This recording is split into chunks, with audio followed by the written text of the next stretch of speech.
Jack is a recent retiree after a highly decorated career in the federal government in the forefront of technology. He was a senior systems analyst. He led the rapid application development team at TSA.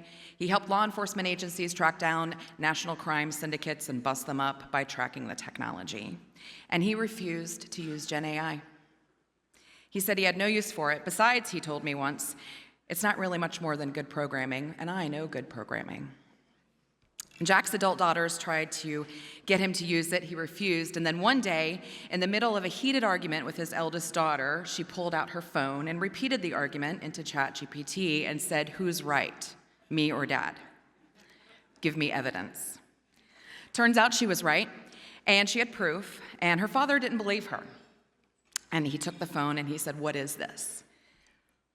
The next time she talked to her dad, he told her he downloaded it onto his phone, and it was remarkable. He started some test cases with Gen AI, testing out macros he'd written in Excel, because remember, he's a big nerd, and asking it to help him find patterns in data he was reviewing.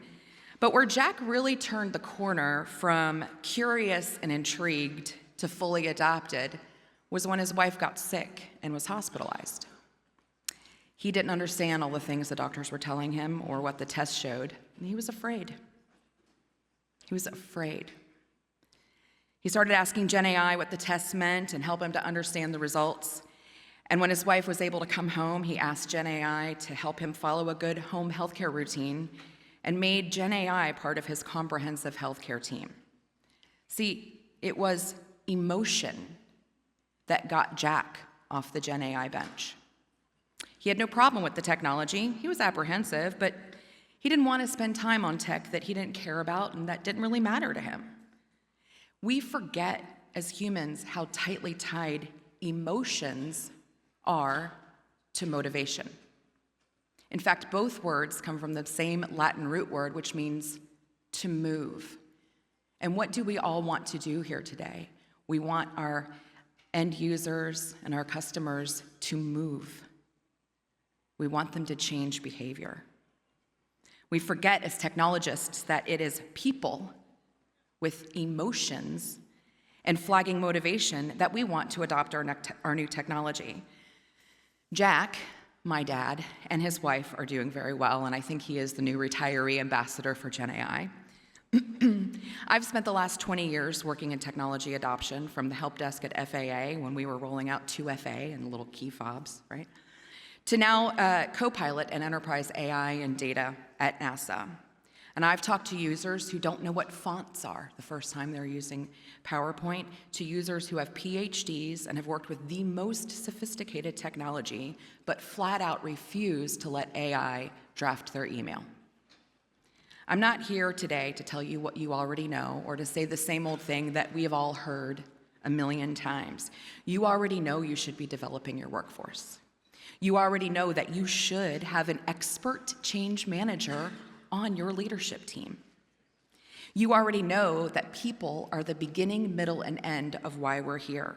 All of our missions are for people, whether they are to benefit all humanity, like you heard our astronauts say, or they're to recruit, retain, and develop and train a world-class federal workforce, or to create housing equity, or to ensure that our nation's most vulnerable get the resources they need. People are at the heart of our technology. You are executives. You are senior leaders. You know this already. If you're lucky, AI hype will get you about 10% user adoption, if you're lucky.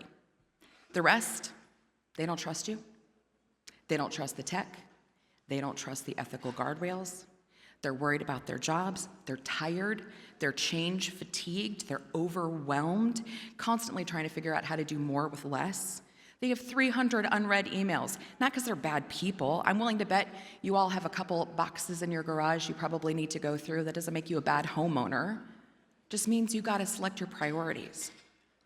Incorporating AI into our daily workflows is not technology adoption.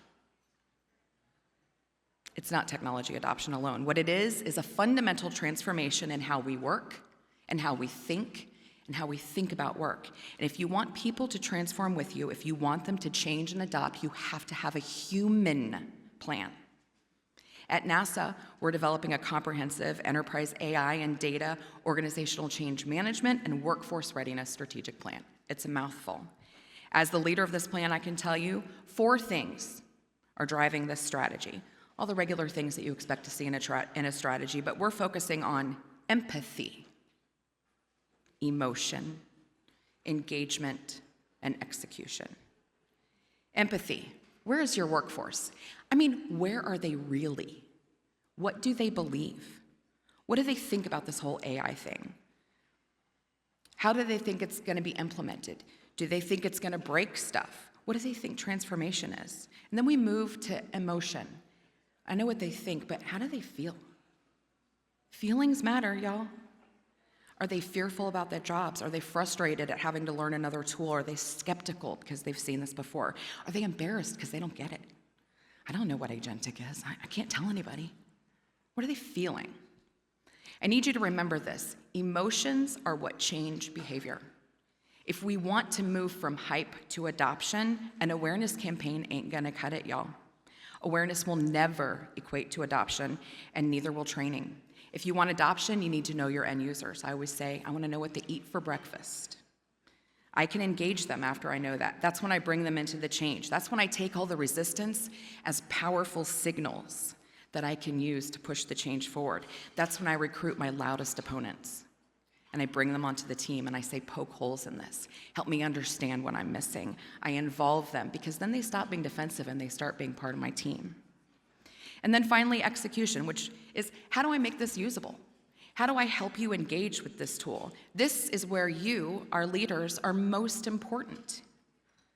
Are you modeling the behavior that you want to see from your teams? Do you need awareness? Yeah. Do you need training? Of course. Those are part of your engagement strategy. Training is not adoption. Awareness is not adoption. Even usage isn't adoption. Adoption lives and dies on behavioral change. And as David Chestnut said, this is the hill I will die on. Training is necessary, is not sufficient. It'll give you awareness and knowledge and even skill, but it's not going to give you behavioral change. And that's where you will find the true value and adoption. Behavioral change takes you from awareness to transformation. We're seeing organizations invest millions and millions in technology. They're buying training classes and getting fancy certifications. And people are taking the trainings and they're showing beautiful dashboards of all the completions. And then what happens next? Usage goes flat, diminishes. You know why? Because knowing how something works is not the same in changing how you work, how you think, and how you think about work. There are things we can do, though. Your workforce doesn't care about your pretty strategy deck. And they don't care how much you've spent on technology. They are watching you, though. Are you experimenting? Are you getting it wrong and saying it out loud? Are you approving the rollout and expecting them to figure it out after a few trainings and a couple email announcements? What are you modeling? In 3 years, we will all be having this same conversation if we don't make a behavioral change. We've been talking about the cyber skills gap for 14 years. Are we going to be here again in 14 years? What is going to change in this room? Your workforce is overwhelmed, they're understaffed, and they're being asked to fundamentally change. What are you going to do about it? This isn't training and communications. This is change management. This is organizational psychology. This is leadership. So here's my challenge to you. I've heard many of you say people first. Show me. Not in your value statements, not in your slide decks. Show me on your org chart. Show me in your budget.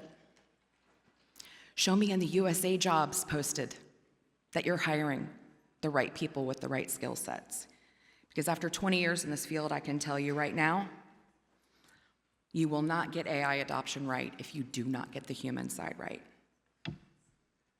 Adoption moves at the speed of confidence, not innovation.